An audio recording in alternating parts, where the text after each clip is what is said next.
Good morning, students. Today we'll start with a new chapter, that is motion and time. If you look around yourself, you will see that there are many bodies which are moving.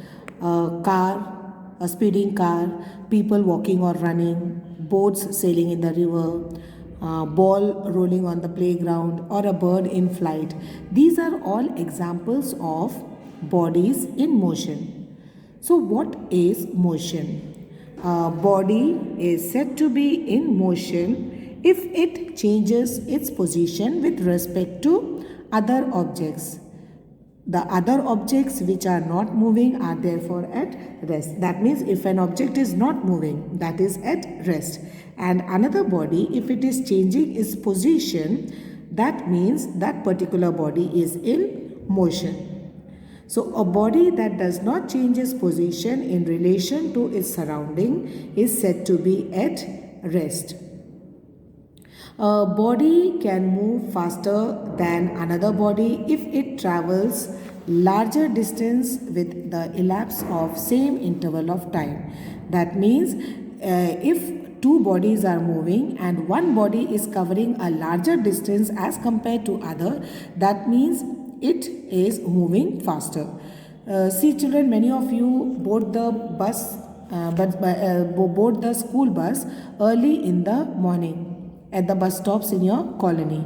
So when the bus is driving past, the position of the bus changes with respect to other objects like the trees. The trees move past the houses, the lamp post by the roadside. So that means the bus is said to be in motion. Why? Because it is changing its position relative to the surrounding. Okay, so that is what is meant by motion. Now we come to slow and fast motion. What is the difference between walking and running? See, when walking takes more time to cover a distance and running takes less time to cover the same distance. So, if we talk about in terms of motion, we can say that walking is slow motion whereas running is a faster motion. So that means the distance moved by objects in a given interval of time can help us to decide whether an object is moving faster than the other. Okay, so we can determine it, that how can we decide whether an object is moving slow or fast? By looking at the distance covered by both the objects. So we refer to it as the speed. So we will see what is speed. Speed is the distance travelled by an object in a unit time. Okay, the distance travelled by an object per unit time is called as speed, and the SI unit is meters per second or ms. And there are some other units also like kilometers per hour. Then speed is a scalar quantity as it has only magnitude. It does not mention the direction of motion. So we can mention speed as distance travelled upon time taken.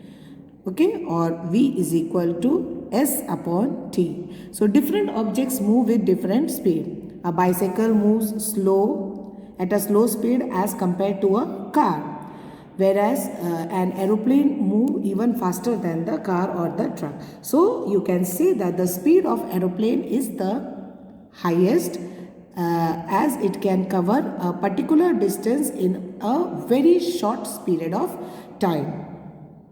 Now we come to measurement of speed. Speed is measured as distance travelled per unit time. We have already mentioned here distance travelled per unit time. So, but popularly it is miles per hour or kilometers per hour when the speed is more. The time is when we have to talk about lower units, we say that it is mentioned in meters per second or centimeters per second. So speed of sound in air is 330 meters per second or 3 into 10 to the power 10 centimeters per second. Now here one question is given, how to calculate the speed. This kind of questions I hope children you have done in your maths. The distance between Delhi and Jaipur is 250 kilometers. A car takes 5 hours to complete the distance and you have to calculate the speed of the car. Now you all know children that what is the formula for speed? Speed is distance travelled upon time taken. Here you have got the distance travel, that is 250 kilometers, and the time taken is 5 hours. So it's very simple, 250 upon 5, that is 50 kilometers per hour. Now this is 50 kilometers per hour. If you have to convert it into meters per second, what you have to do? You have to simply convert it, that is you can simply multiply the answer by 5 by 80.